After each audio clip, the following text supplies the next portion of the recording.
खराब किया है। मुझे पतंग आप नहीं दो। जा जा, बड़ा आया, दफा हो जा। क्या कह रहे हैं? ओए, क्या तुमने मुझे मारा? ओए कमीने, क्यों मारा बता। मुझे नहीं पता। ओ, मैंने इसलिए तुम्हें मारा है कि तुमने मेरी पतंग तोड़ दी। मैंने तो तुम्हें नहीं कहा था कि मेरे साथ बाजी लगाना। मुझे अपनी पतंग दो। अरे क्या कह रहे हैं? दफा हो जा। मैं तुमसे पूछता हूँ, कमीना कहीं का। अरे रुक रुक रुक, क्या कहा? मैंने कुछ नहीं कहा।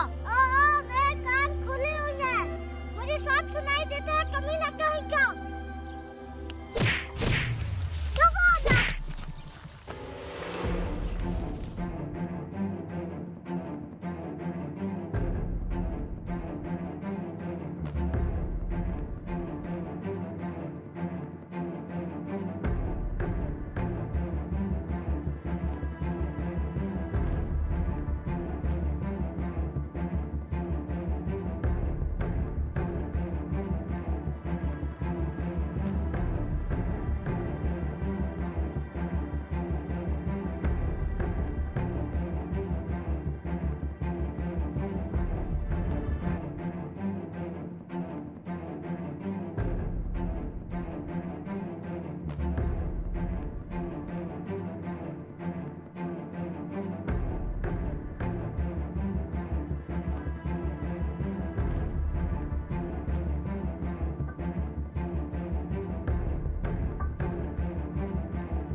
नहीं, ये तुम्हारे क्या, इसे छोड़कर चला जाता हूँ।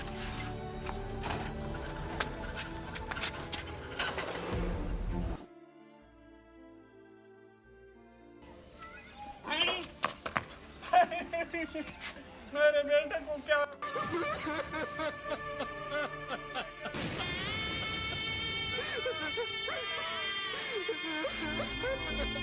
पतंगबाजी एक जानलेवा खेल है, इससे अपने बच्चों को दूर रखें। इस वीडियो को सदका जारिया समझ के जरूर शेयर करें। क्या पता आपके एक शेयर से किसी की इस्लाह हो जाए।